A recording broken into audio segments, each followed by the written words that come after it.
Hi everyone, here's my recap for the day. So I had INTC, AXP, Snap, and SYF majorly in my watch list. Snap was a bummer, it just sold off in the market open.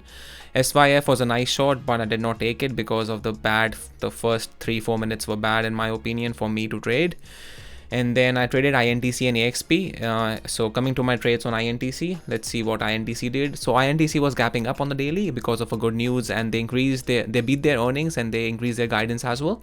So what I did was I saw the first 2 minutes it gapped up with a huge bullish candlesticks, and then it touched the pre-market high, it dropped down, it was giving a pullback. I saw that the volume is not that great. So if you see, if INTC was rejecting the 67.4 level, you would see a lot of volume, the bearish volume, but the volume was not that great. And then I saw that this was based on time and sales. I saw a lot of green on the 67 level. It dropped down to 66.98 and then it squeezed back above 67 with a lot of green.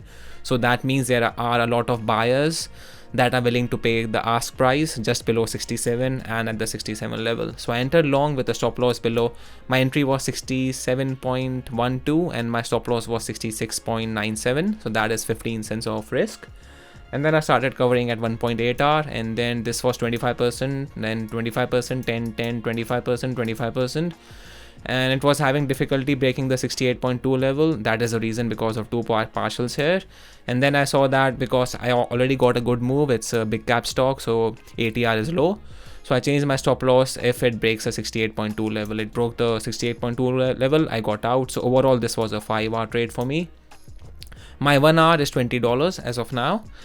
And then this was $100 trade for me, so that is good enough. And then my second trade was on AXP. So AXP, I was done for my day, but still I said to myself that if I would not have caught that INTC trade, would I have entered the AXP trade? My answer was yes. So that's why I entered, but because of my PNL and my risk management, I only entered 0.5 hours. So I was only risking $10 on this trade. And then the main reason for entering on AXP was that, see, this bearish, low volume, bullish candlesticks, high volume, bearish candlestick, low volume. So that's why I entered long with the stop loss below the VWAP, because I saw that as soon as it touched the VWAP, it squeezed back above. It's like it tested the VWAP again, it squeezed. And then I had a lot of support when I entered here, the pre-market level and the VWAP. So my stop loss was VWAP. It broke the VWAP, I got out with 0.5 hour loss with a $10 loss. So overall, I am ending the day at a profit of $91. So if you have any questions, leave a comment down below and I will get back to you as soon as I can. See ya, have a good day.